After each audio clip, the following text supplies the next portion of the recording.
Ju ftojmë të ndiqni programin Moment Vendimtar me Dr. David Jeremiah.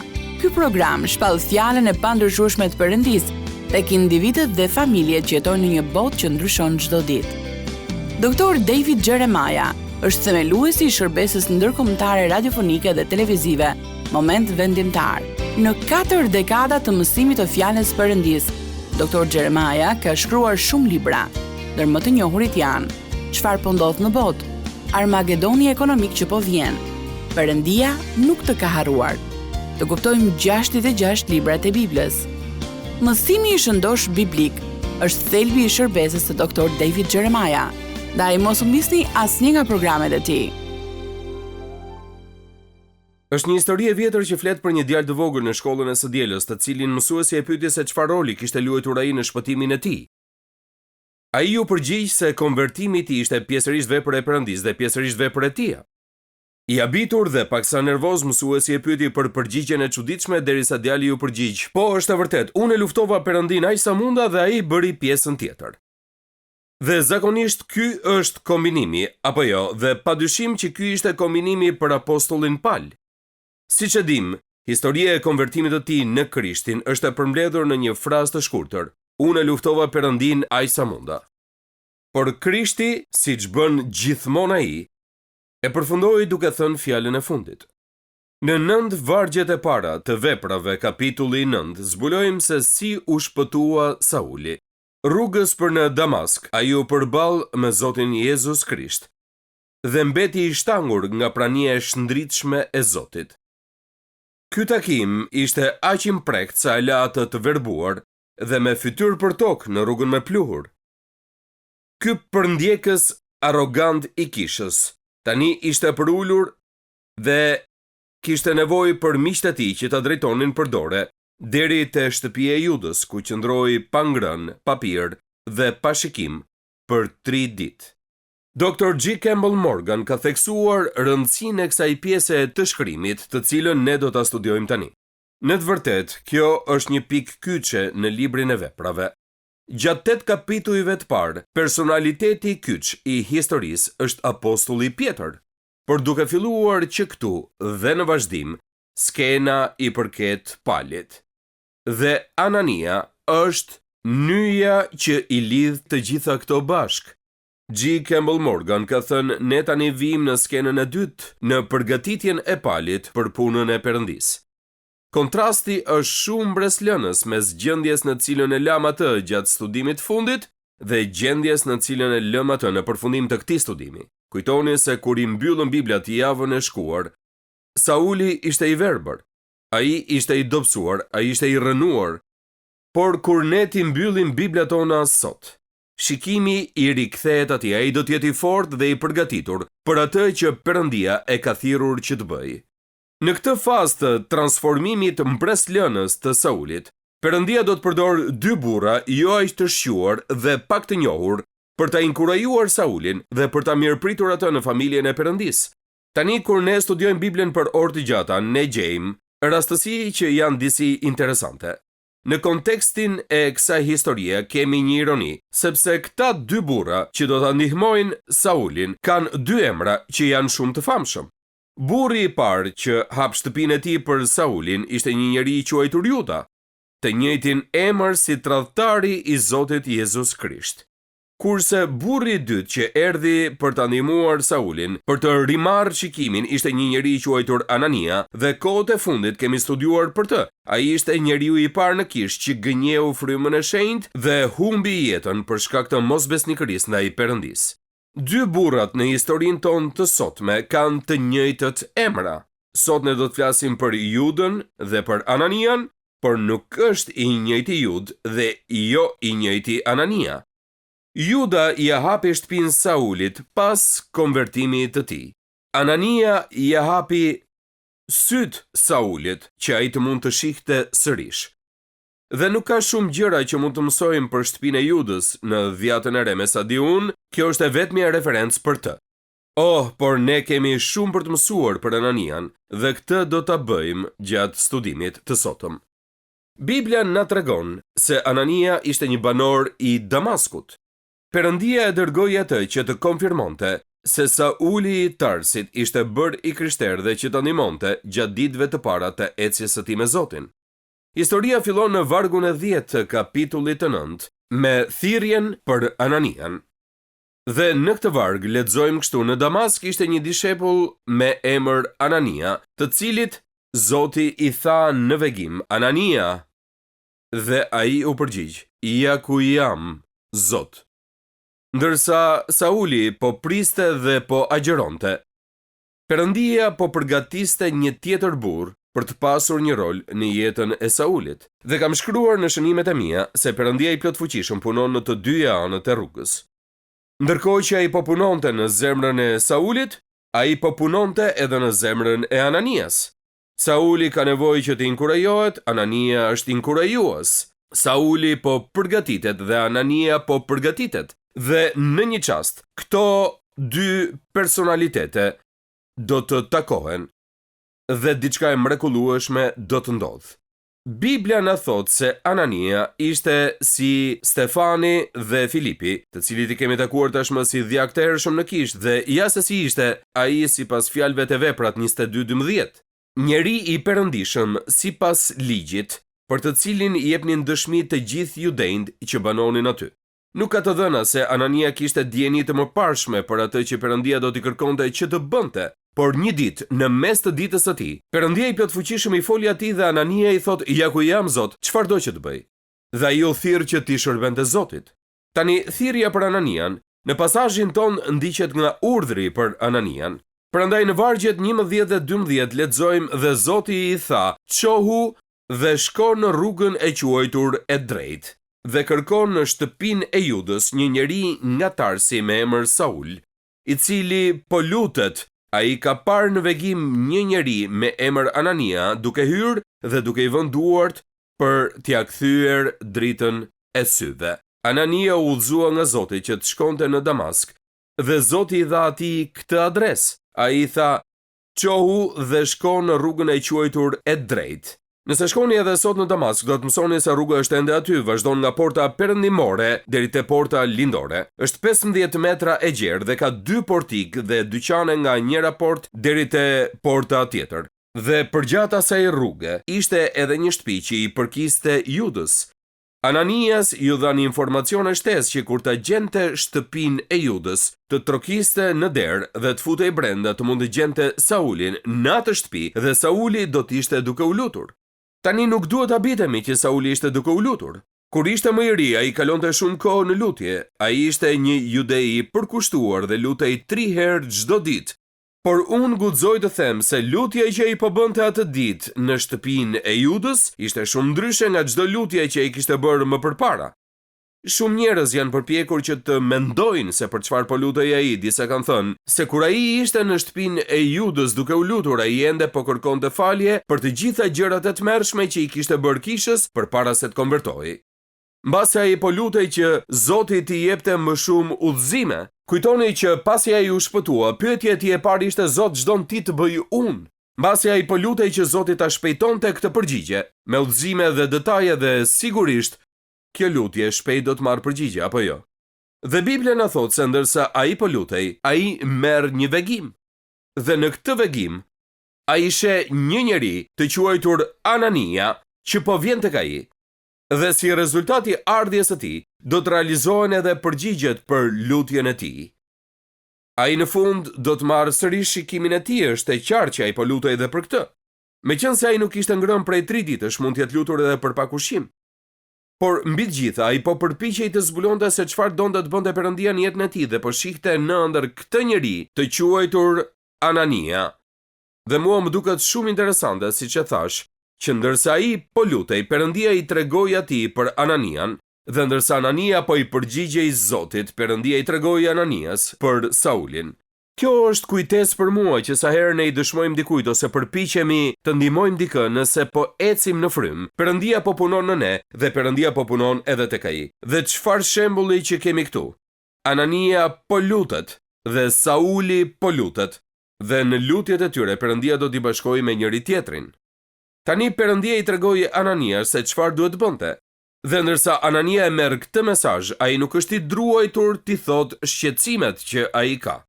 Dhe shqetësimi i Ananias na tregohet në vargjet 13 dhe 14 dhe shikoni nëse identifikoheni me të për këtë shqetësim. Atëherë Anania u përgjigj: "O Zot, nga shumë veta kam dëgjuar për këtë njeri, se sa të këqija u ka bërë shenjtorëve të tu në Jeruzalem, dhe ai ka këtu një autorizim nga krerët e priftrinjve për të burgosur të gjithë ata që thrasin emrin tënd, do që të shkoj të takoj?"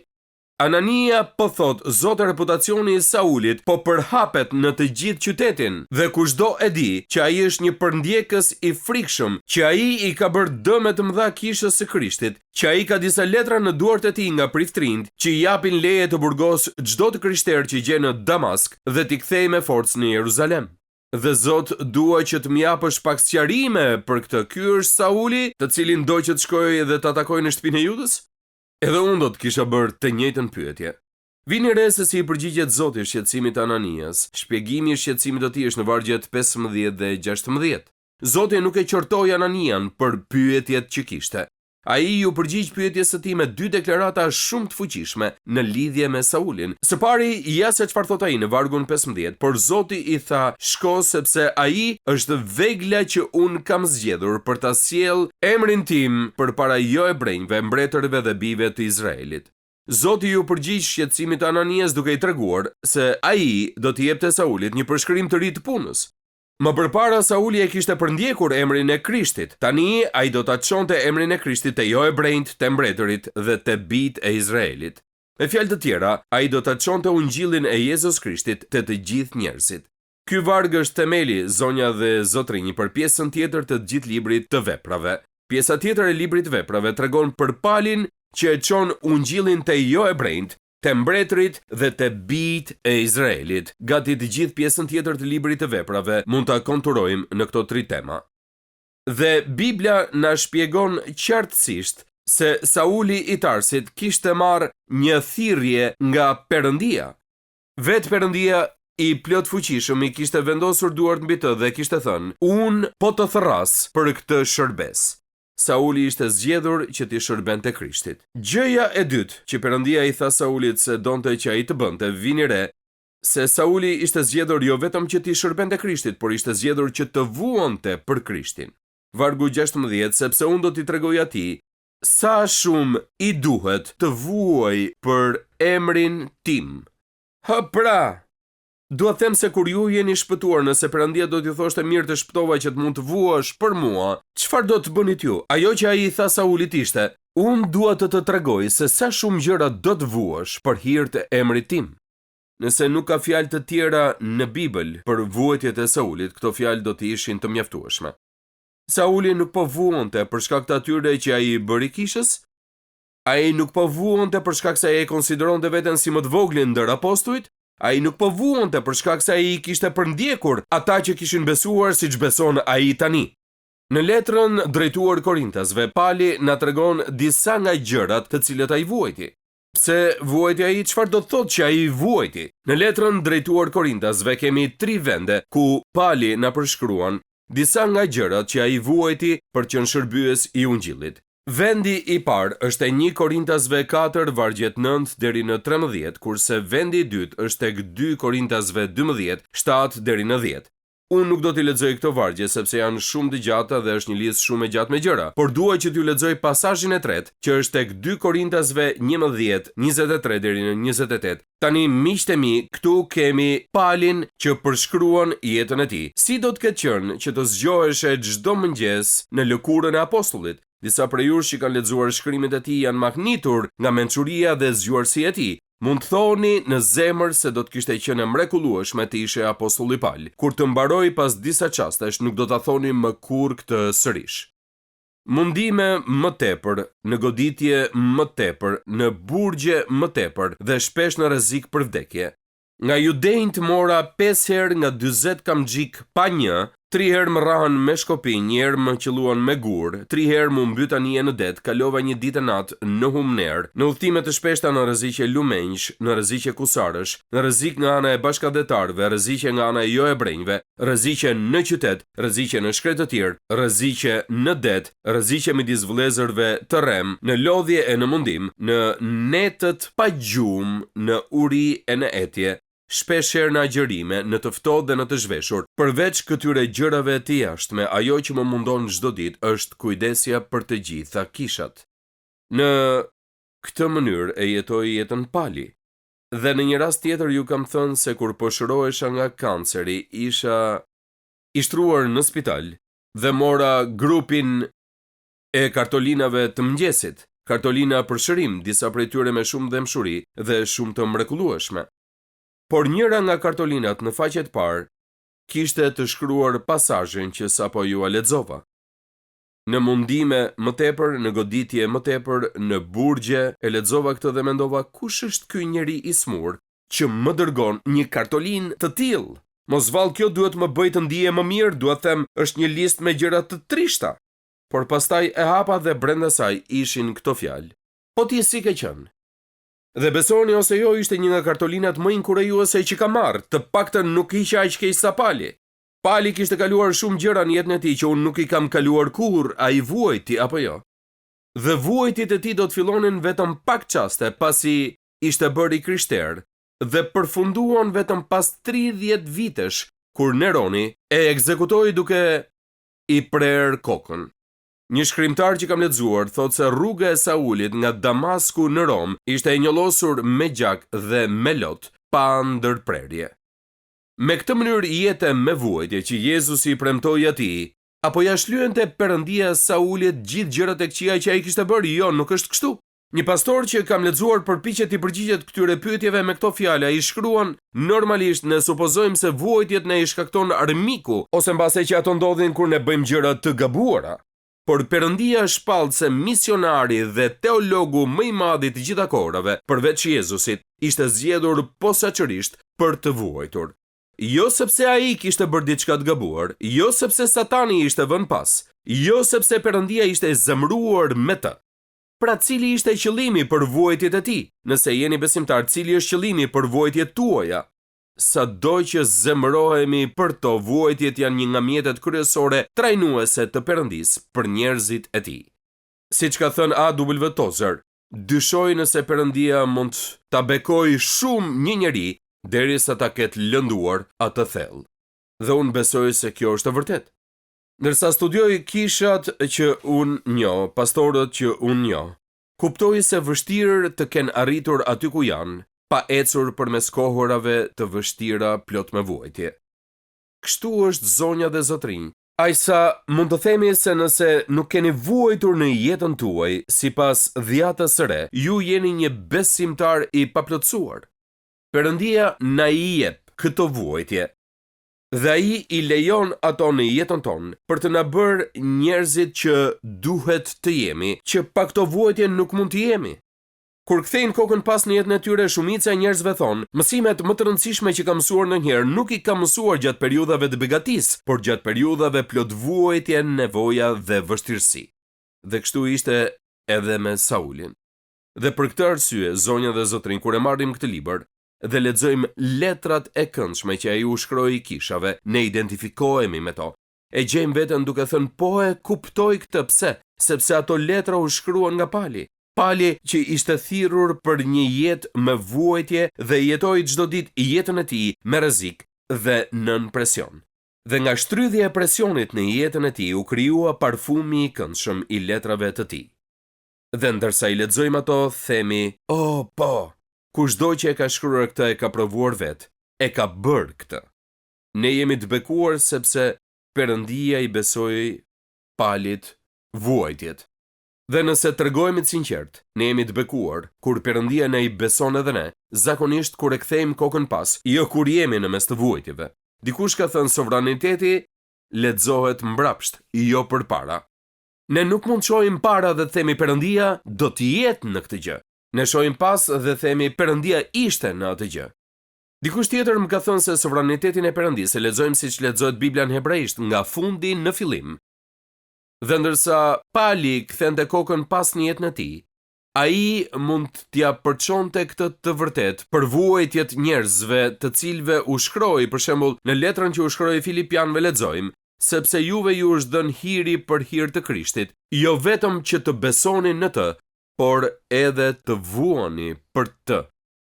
Dhe Pietri tek 1 Pietri 2 shkruan, ndërsa po të bëni të mirë dhe të duroni vuajtje, kjo është hir para Perëndis, sepse për këtë ju u thirrët, sepse edhe Krishti e vuajti për ne duke ju lënë një shembull që të ecni pas gjurmës së tij. Më lejoni t'ju them diçka që e kam mësuar. Kur ne jemi të krishterë, që rritemi mes të krishterëve të tjerë, njerëzit na shohin. Por kur jemi të krishterë, që rritemi në mes të krishterëve të tjerë dhe po vuajmë, njerëzit na vëzhgojnë. Dhe ata vëzhgojnë për të parë nëse realiteti i Krishtit, që duket aq i gjallë në kohë kur gjërat shkojnë mirë, është ende i njëjti Krisht i gjallë, kur drita e tij po shndrit përmes të çarave të trupit apo shpirtit tuaj të thyer. Perëndia gjithmonë ka ndërmend diçka. Kur ai i lejon vuajtjet në jetën tonë dhe e di që pyetja e parë që na del nga goja gjithmonë është pse? Pse Perëndi? Por ndërsa plakemi dhe i përjetojmë këto, fillojmë të kuptojmë që pyetja e parë mund të jetë pse, dhe me qëra fjala Perëndia nuk është i detyruar të përgjigjet. Por ai zakonisht do t'i përgjigjet pyetjes çfarë? Çfarë po përpiqesh të më mësosh? Çfarë do të bësh në jetën time? Çfarë ke në plan? Çfarë ke në plan Perëndi? Më ndihmo ta kuptoj këtë që të mund të bashkëpunoj me këtë dhe të jem njeriu yt.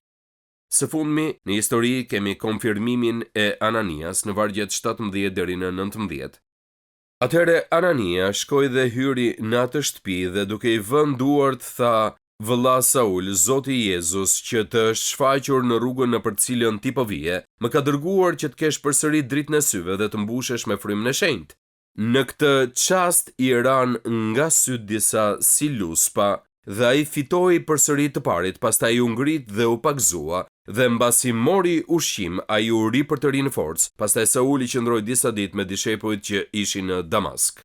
Biblia na thot se Anania shkoi në Damask, ai gjeti rrugën që quhej e drejtë, pyeti disa njerëz se ku ishte shtëpia e Judës dhe e gjeti shtëpinë e tij. Kur ai hyri në shtëpi, e gjeti aty palën duke u lutur. Pastaj i vuri dorën në shpatull dhe e quajti vëlla Saul. Dëgjoni, Sauli që kishte përndjekur kishën, që kishte vrarë disa nga të krishterët e parë, që kishte tërhequr zvarr gra dhe fëmijë nga shtëpitë e tyre dhe i kishte lidhur, ishte bërë i krishter, dhe tani Anania është vëllai i tij i krishter dhe ai e quan atë vëlla Saul. Vëlla Saul. Dhe Anania kaloi nga të qenit i friksuar nga armiku i tij te një njeri që e bekoi atë. Duhet këtë qenë e çuditshme për Saulin të dëgjonte këto fjalë, vëlla Saul. Vetëm 3 ditë më parë ai ishte i vendosur që të çfaroste njerëz si Anania, t'i vriste, t'i zhdukte nga qarkullimi. Por diçka ka ndodhur në jetën e tij. Perëndia ka hyrë në jetën e tij. Dhe tani të gjithë armiqtë e tij të dikurshëm janë bërë miqtë e tij, dhe të gjithë miqtë e tij të dikurshëm janë bërë armiqtë e tij. Unë jam i sigurt se në jetën tonë të gjithë kemi shembuj të njerëzve si Anania. Njerëz prekja dhe fjalët inkurajuese të cilëve na kanë afirmuar, na kanë ngritur lart në kohë të veçanta dhe po shoh që po tundi koka teksa kujtoni se është e vërtet. Unë po lexoja një devocion këtë javë dhe në këtë devocion ishte një histori për profesorin tim të dikurshëm në seminarin e Dallasit, Howard Hendricks. Ai po tregonte një histori që i kishte ndodhur kur ishte i vogël.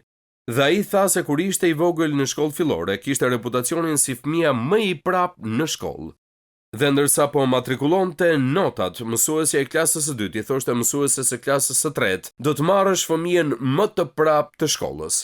Dhe si zakonisht, thot ai, kur filloi klasën e tretë, mësuesja ju ofroi dhe i tha: "Unë e di që ti je fëmia më i prap në këtë shkollë dhe do të vëzhgoj nga afër, ndaj mos guxo të bësh ndonjë prapësi në këtë klasë." Dhe ai thot se pas një viti, ai mbaroi edhe një klasë tjetër dhe padyshim mësuesja erdhi dhe i tha sërish: "Howie, nga të gjithë kolegët e mi kam dëgjuar se ti je fëmia më i prap në këtë shkollë. Por dua që të dish se unë nuk e besoj këtë. Dhe do të vendos që të mos e besoj dhe do të sigurohem që kur ta mbarojmë këtë klasë, askush të mos e thot përsëri këtë për ty." Dhe ai tregon se e pa dhe tha: "Kjo mësuese, emrin e cilës as nuk e mbaj mend, ishte një Anania për mua. Më ndihmoi të kaloja. Të gjithë ne ndërsa kthejmë kokën pas, na kujtohen njerëz të tillë, na kujtohen apo jo, njerëz që besuan te ne kur askush tjetër nuk besoi, njerëz që vendosën duart në ne dhe thanë, e di që të gjithë të tjerët mendojnë se ti nuk mund ta bësh këtë, por unë besoj se ti mund ta bësh dhe do të jem këtu të të ndihmoj ta përmbushësh. Çfarë do të ndodhte nëse do të hidhnim një sy përreth në botën tonë dhe të mendojmë, vrasmendjen se kë njoh unë që ka nevojë për një prekje nga Zoti. Kë njoh unë për të cilin mund të jem një Anania. Dhe nëse ndalojmë pak dhe shumica prej nesh nuk kanë pse të mendojnë dhe aq shumë, fytyra e dikujt do të na shfaqet në mendje. Sikur vetëm këtë javë të themi me hirin e Perëndis do të gjej një mënyrë për të prekur atë njeri për Jezus Krishtin. Ne mund të sjellim një ndryshim të pamas në trupin e Krishtit dhe në komunitetin ku jetojmë. Dhe unë besoj se kjo është ajo që Perëndia do që të mësojmë nga ky mesazh, që ai po pret për njerëz si Anania që do të thonë, më dëgjoni pak tani. Ja ku jam, Zot. Ja ku jam. Më trego mua se çfarë do që të bëj. Unë mund të kem disa pyetje ashtu si Anania, por do ta bëj.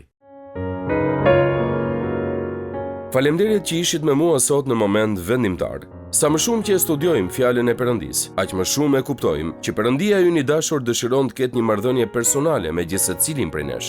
Nëse ju do doni që të filloni një marrëdhënie me të, hapi i parë është që të pendoheni për mëkatin tuaj dhe t'i kërkoni Jezus Krishtit që të bëhet Zoti dhe shpëtimtari juaj. Sapo ta merrni këtë vendim për të pranuar dhuratën e Perëndis për shpëtimin, do të fillojë udhtimi juaj me Perëndin si një krijesë e re në Krishtin. Nëse sot e keni marrë këtë hap besimi, ju inkurajoj që ta ndani vendimin tuaj me të krishterë të tjerë në një shërbes të besueshme apo te një kishë zonës dhe që të vazhdoni të rriteni në besimin e sapo gjetur. Perëndia ju bekoft ndërsa filloni ecjen tuaj me Perëndin. Pres me padurim që të shihemi herën tjetër këtu në Moment Vendimtar. Ndoqët programin Moment Vendimtar me Dr. David Jeremiah. Rikthehemi sërish tek ju javën e ardhshme me një tjetër mesazh për fuqinë e jashtëzakonshme të fjalës së Perëndis, që ndryshon jetën tona përgjithmonë. Deri atëherë, miru dëgjofshim.